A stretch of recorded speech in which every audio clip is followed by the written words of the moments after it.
Sveiki trenerių su pergalė jūsų komandoje. Chaotiškos rungtynės, sakykime, 3 kėliniai žaidėm kaip kiemo komanda, o vieną kėlinį gal pradėjom žaisti su daugiau charakteriu, su daugiau noro, daugiau tos pačios meilės tam krepšiniui, sakykime. Tai nuo pat pradžių gavosi tokie mini konfliktai, kaltų ieškojimai, sakykime, gal ir labai išsimušom iš vėžių, bet eigoj pradėjom žaisti, tai čia jokie taktiniai kažkokie ypatingai taktiniai sprendimai nežaidžia, čia tik tai charakteris.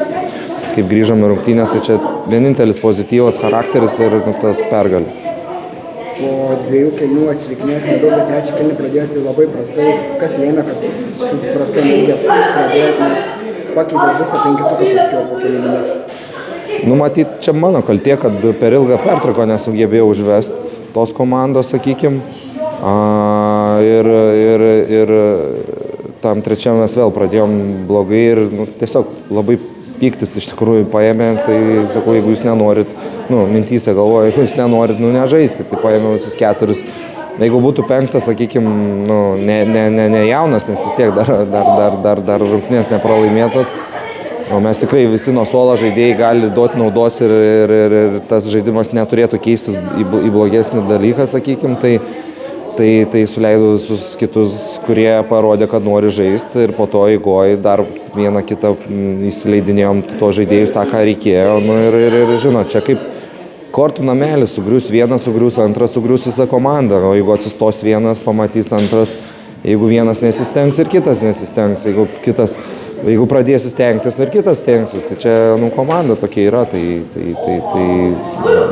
o matyti jaunimas, jie vis tiek gal kažkiek pasimetė, negalvoja to comebacko, liaudiškai šnekant to, kad grįžim tas rungtynės, sukrito tie keli metimai ir žinot, tą anglišką pasakymą in the zone ir viskas, ir išsitraukiam tą pergalę, nors dabar realiai pagal rungtynių tiekmę net nesijaučiam laimėję.